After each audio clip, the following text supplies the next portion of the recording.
একদিনের ছুটিতে কোথায় ঘুরে আসা যায় বলুন তো? বুঝে উঠতে উঠতে ছুটি শেষ, তাই তো? এদিকে সারা সপ্তাহের কাজের মাঝে ইচ্ছাও হয় মনটাকে একটু রিফ্রেশ করে আসতে। চলুন আপনাদের নিয়ে যাই আমাদের সাথে। খাওয়া ঘোরা, সাথে সস্তায় পুষ্টিকর কেনাকাটি, আর কি চাই? এরমভাবে আমরা চারজন উঠলো বাইতো বেরিয়ে যাই বলে সকালে কুলিক এক্সপ্রেসে চেপে পড়লাম হাওড়া থেকে। যেতে যেতে চোখে পড়ল প্রবল বৃষ্টিতে বর্ধমানের জলমগ্ন চাষের ক্ষেত আর গ্রামগুলো। হাওড়া স্টেশন থেকেই কিছু স্ন্যাক্স তুলে নিয়েছিলাম, তাই খেতে খেতে আর প্রকৃতির রূপ দেখতে দেখতে আড্ডা দিতে দিতে চললাম আমরা। 8:55 কুলিক হাওড়া থেকে ছাড়ে, আর মাত্র 2.5 ঘন্টা পর আমরা পৌঁছলাম রবি ঠাকুরের প্রাণের কেন্দ্র বোলপুর স্টেশনে। বোলপুর স্টেশন থেকে বেরোলেই এক ঝাঁক টোটোওয়ালা আপনাকে ছেঁকে ধরবে। আমাদের সাথেও তাই হলো। তবে ওরা নতুন লোক দেখলে উল্টোপাল্টা কিন্তু ভাড়া চাইবে, সো একটু বার্গেনিং করে আপনাকে যেতে হবে।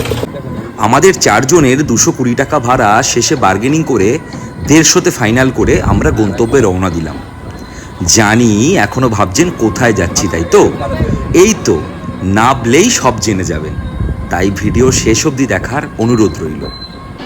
টোটোতে যেতে যেতে কেমন একটা লাল পাহাড়ির দেশে যা, রাঙামাটির দেশে যা খুব গুনগুন করতে ইচ্ছা হচ্ছিল। আর চারিপাশে সবুজে ঘেরা জনজীবন দেখতে দেখতে মাত্র 30 মিনিটের মধ্যে আমরা পৌঁছে গেলাম সোনাঝুরি জঙ্গলের প্রতীক্ষিত খোয়াই মেলায়, যার আসল পরিচিত বিখ্যাত নাম সোনাঝুরি মেলা, অর্থাৎ শনিবারের মেলা। সোনাঝুরি বিখ্যাত এই খোয়াই নদী, প্রকৃতি এবং সবশেষে ট্রাইবাল মানুষদের অসম্ভব সুন্দর হস্তশিল্পের মেলবন্ধনে। শাল, সোনাঝুরি আর পিয়াল গাছের জঙ্গলের মাঝেই এই হাটটি বসে। চাইলেই বাউল গানে একটু কোমর এবং পা দুলিয়ে রুরাল ট্রাইবাল ভাইবটা একটু উপলব্ধি করতেও পারবেন। এখানে ওদের নিজেদের হাতে তৈরি করা খুব সস্তায় কাপড়, ব্যাগ, জুতো, খেলনা, নানা রকম জুয়েলারি এবং বহু রকম হাতের কাজের জিনিস দেখতে পারবেন, মন জুড়িয়ে যাওয়ার মতো। আমরা তো মধুবনী প্রিন্ট, কলমকারি প্রিন্টের, মোরাল সিল্ক, খাদি, সুতির কিছু জামার কাপড় আর ব্যাগ কিনেছিলাম, যা এখানে কিনলে হয়তো ডবল দামে কিনতে হতো। সেই সকাল থেকে জার্নি আর হাঁটাহাঁটি করতে করতে খালি পেটে এবার তো কিছু দিতে হবে নাকি, না হলে ইঞ্জিন চলবে কি করে? সো একদম হাটির এক প্রান্তে আমরা এক রেস্টুরেন্টে গেলাম পেট পুজো করতে।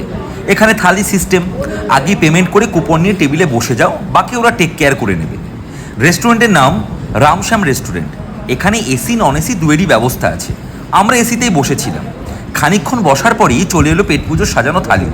আমরা যদিও ভেজ থালি অর্ডার করেছিলাম, তো পার ভেজ থালি 195 আর চিকেন থালি 300। ভেজ থালিতে ছিল ভাত, মুগ ডাল, আলু পোস্ত, নবরত্ন, ঘি, বেগুন ভাজা, আলু ভাজা, স্যালাড, পাঁপড় আর চাটনি। আর যাচাই করে খাও, রান্না অসম্ভব ভালো, আর বিশেষ করে ওয়েটারদের আন্তরিক পরিবেশনা, আর তাতেই আমরা পেট পুরে খেয়ে যেন শরীর নাড়াতেই পারছিলাম না। যাই হোক, জোকসে পার্ট।